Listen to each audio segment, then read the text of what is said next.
Moi! Tervetuloa Northern Tactics-kanavalle.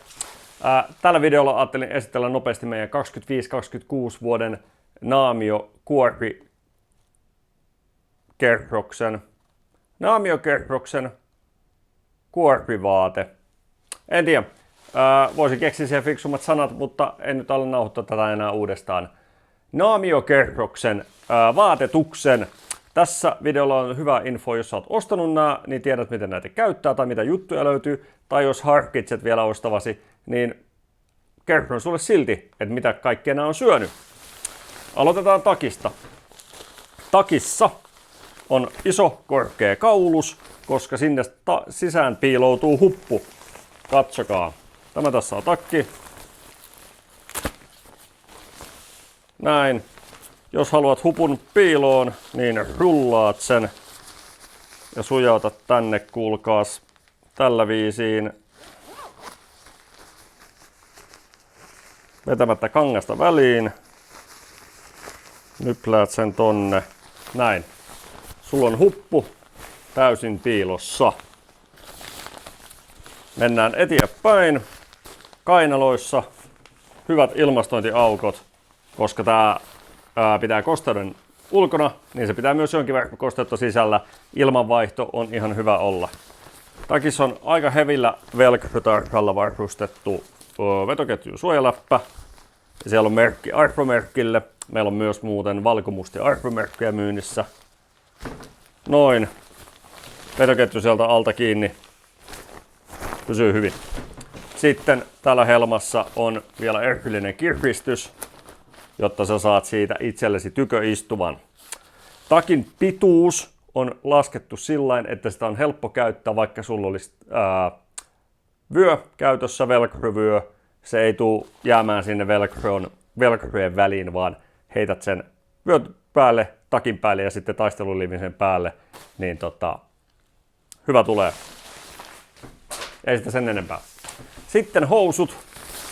Aloitetaan alhaalta. Lahkeessa on sen verran velcro, että saat kiristettyä vaikka lenkkitossun ympärille. Lahjemalli on muuten hyvin leveä.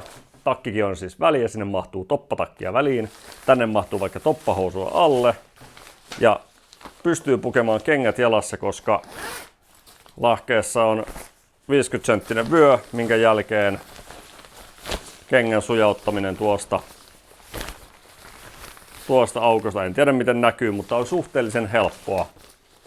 Sitten siihen on ommeltu tolleen pieni lippa, että se suojaa sitä vetoketjua, pitää sen siellä, ettei se ainakaan heti jäätyisi. Toinen lahja on samanlainen. M62 housuista on tuttu tämä taskumalli. Tässä ei siis ole omaa taskua, vaan siellä on läpivienti alla olevien housujen taskuun. Se on ommeltu sillain, että se ei ihan törrötä koko ajan, mutta toki sinne nyt saattaa lunta päästä tai muuta, jos mörhii tosi paljon. It is what it is. Oleellisinta tässä housussa on tämä vyötärö. Säätö löytyy siis täältä. Kun menet tänne vyötärötaitteeseen sisäpuolelle, niin tuossa edessä on tällainen muovisolki täällä taitteen alla. Kun käännät vähän kangasta edestä, niin saat muovisoljen näkyviin. Ja sitten tää on laitettu sillain, että jos sä otat tuosta kuminauhasta ton hännän irti tuolta, sille että sulla näkyy solki, ja lähdet kiristämään sitä niin sanotusti menosuuntaan, niin sä saat vedettyä sitä tuolta housun vyötäröstä kireemmälle ja säädettyä siitä sopivan kireen itsellesi. Otetaan vähän takaisinpäin, meni aika paljon. Näin. Sitten kun säätö on sopiva, et enää halua säätää, niin ota tämä kuminauhan pää, laita se takaisin niin sanotusti tulosuuntaan ja piilota se häntä vaikka tonne kujastoon. Tai jos et meinaa lihota kauheasti, niin voit leikata vaikka pois. Jos leikkaat pois ylimääräisen, niin polta kevyesti stenkulla toi kuminauhan pää, ettei se pääse rispaantumaan.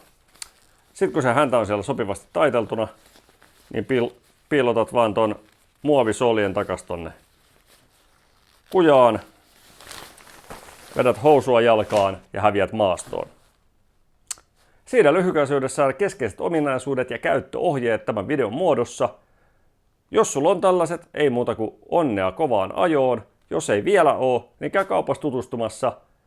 Tämä malli on nyt myynnissä aina kevääseen asti ja sitten syksyllä tehdään taas vähän päivityksiä, jotta saadaan vuodelle 2026-2027 uusia ominaisuuksia kenttätestauksen perusteella. Kiitos kun katsoit. Jos taktinen kampe kiinnostaa, taisteluvarustus, reserviläisvarustus, niin ota kanava seurantaan ja käy vaikka katsoa meidän verkkokauppaa. Sieltä löytyy paljon muuta juttuja. Ollaan myös TikTokissa aika aktiivisesti ja Instassa ja Facebookissa, mitä näitä kanavia kaikkia on. Kiitos sun ajasta. Nähdään ensi kerralla.